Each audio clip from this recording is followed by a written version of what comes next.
In our culture, everything is based on success. But what is success? Who defined it? Who decided that success was the goal instead of fulfillment? What happens if we shake up that definition? What if we make our own definition of success? My name is Tony Grebmeyer, and on this podcast, I'm going to dig deep into the real stories behind success. Join me as I interview other entrepreneurs who've climbed up Success Mountain and have come back down to share their stories so you can succeed. If you're ready to join a community of other entrepreneurs redefining success and finding fulfillment, go to BeFulfilledLife.com and join the community.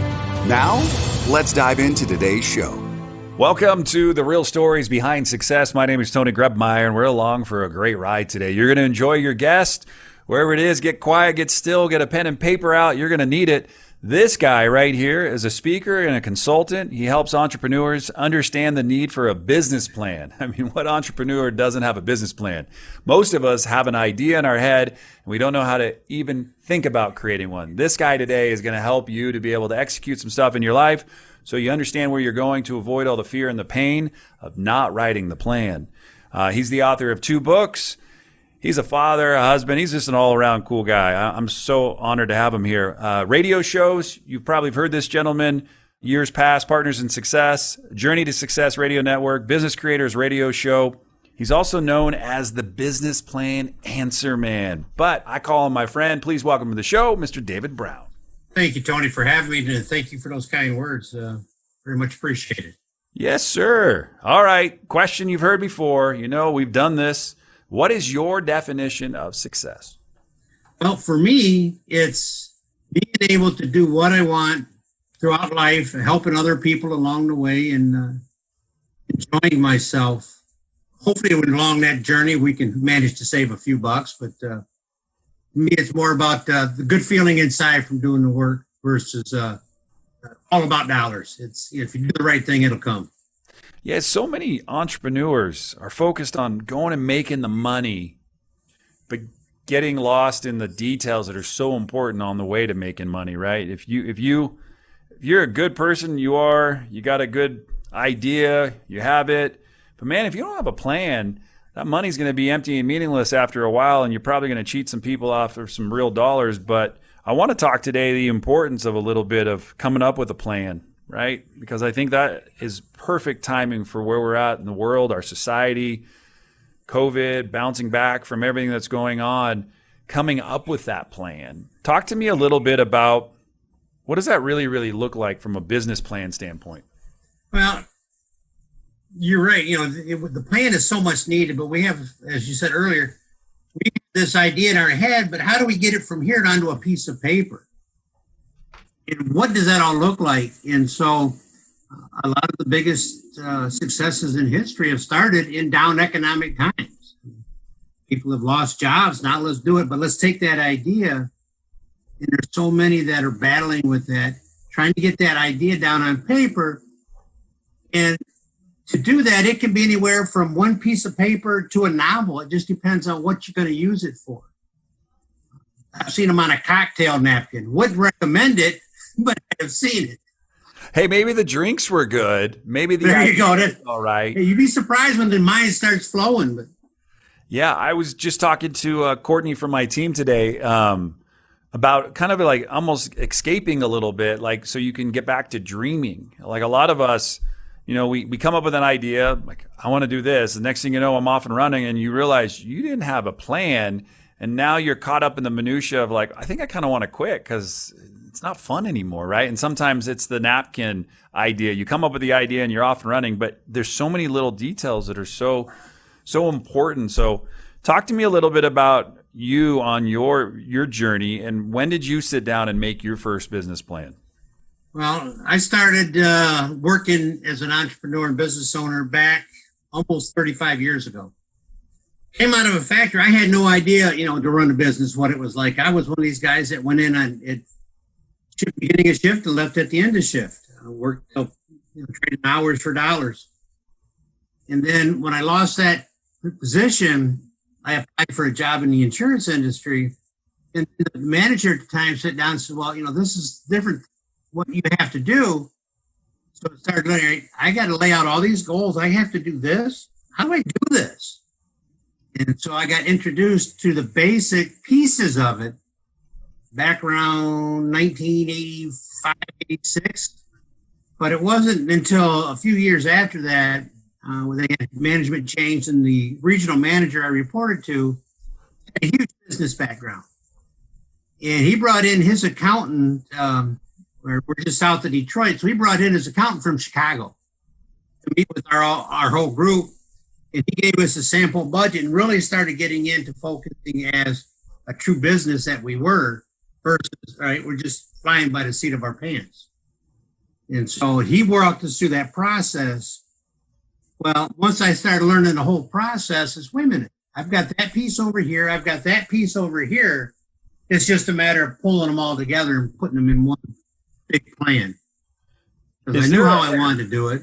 And is there a good system that you've seen developed or have used to be able to help somebody to make that? Because you bring up such a valid point, right? We talk about it a lot here at Chip Offers. We talk about, we've got about 7 or 8 systems all trying to do the same thing, but they don't talk to each other, right? So all these different departments and whatnot. What was like one of the most important things about sitting down and building a plan that you became aware of, like doing the plan itself? Well, when I started writing the plan, putting it all together, it started understanding, okay, I need to identify a lot of pieces that I had no clue what they were. The biggest one is focusing on identifying who my ideal customer is. When I started the insurance, everybody needs insurance. They're all my potential customers. Boy, was I wrong. That thought process almost put me out of business because I had to start focusing down to that narrow niche to understand that I need to get to the people that are willing to buy and invest in the right product. And what do they look like? And so I had to delve into the mindset of the customers that I was trying to reach. And that was a big change of thinking for me that I hadn't hit on before in my career. Yeah, no, you bring it up. Like I think about just insurance in general, like car insurance or whatnot. There is a million different insurance companies out there. I watched Pauly Shore today on an internet commercial of all things. He was pitching some insurance for $15 a month. I'm like, think about the insurance that you'd be getting for $15 a month, right? So there's a plan for everybody, but then there's the plan for the right person when the right person comes along. I love it. Will you share, so 86, the insurance business, you kind of do this or that. And what has your primary focus been over your last 2 books that you have written? Talk to me a little bit about the books and how they played into the business plan Answer Man. Well, what happened was the first book was from the bottom up. And that was came to fruition in my later years in the insurance business. Our company says, all right, we want every agency to submit a full-blown business plan. And I said, fine, I'm cool. I got mine right here. I just wiped it off, threw some polish on it. And because I had to submit it to somebody that was going to look at it in detail. And then I had some newer folks, they were scared to death. How do I write this? What do I do? So they came in, we sat down over a pot of coffee, and a couple hours later, after I asked them a series of questions, they said, well, but how do we write the plan? I says, you just told me your plan. Write down what you just told me over the last 2 hours. And they says, well, you should be teaching this. Well, that was my aha moment. Well, if I could teach it, I'd reach more by writing about it.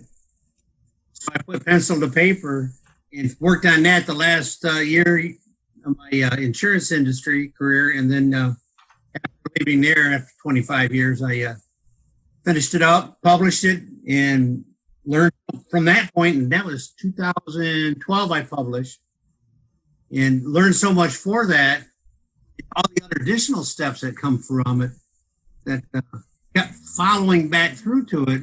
And then one of the things that stuck through me ever since I started as an entrepreneur, the principles in Think and Grow Rich. Because the guy that hired me gave me a copy of that and says, read it, follow it, do it, and you'll be fine. And so I had applied those principles in everything I've done throughout my life since learning about them.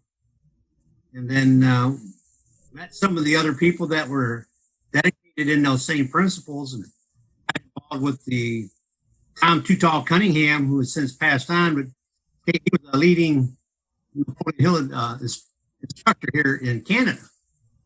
So he says, would you be a part of this? Yeah, I jumped at the chance. And so that took us into book number 2. But it all kind of ties in. Without that focus and definite and purpose, doesn't matter what plan you have, you're not going to be that successful as you want to be. You start going from one left to right and back and forth and up and down because you don't know where you're going. Oh, I love it, David. We're going to take a quick break, and what we're going to do is we're going to come back and we're going to share how you, the audience, the listener today, can get a free chapter from the bottom up, and I'll give you that URL when you come back. So be sure to stick around. We are talking to the business plan answer man, Mr. David Brown. So good to be here and have you along for this journey. Like I said, you're going to take notes. You've already got a whole bunch of notes on your paper. And if you haven't taken notes, don't worry about it. We'll put them in the show notes for you to catch a replay. But really concentrate on what David's talking about. He's given tons of wisdom, tons of insight in just a short period of time. So stick around. We'll be right back on the Be Fulfilled podcast show. Are you ready to break the mold? So many people seem stuck in society, but you're not one of them. If you were, you wouldn't be listening to this. And I know for a fact that right here, right now, inside you, there's greatness. And a great way to help bring that out is the 12-week journey to fulfillment. So head over to BeFulfilledJournal.com and use the coupon code podcast, and you get a special rate on us. It's our way to say thanks for listening. As well, there's access to a private community of entrepreneurs ready to support you and your business.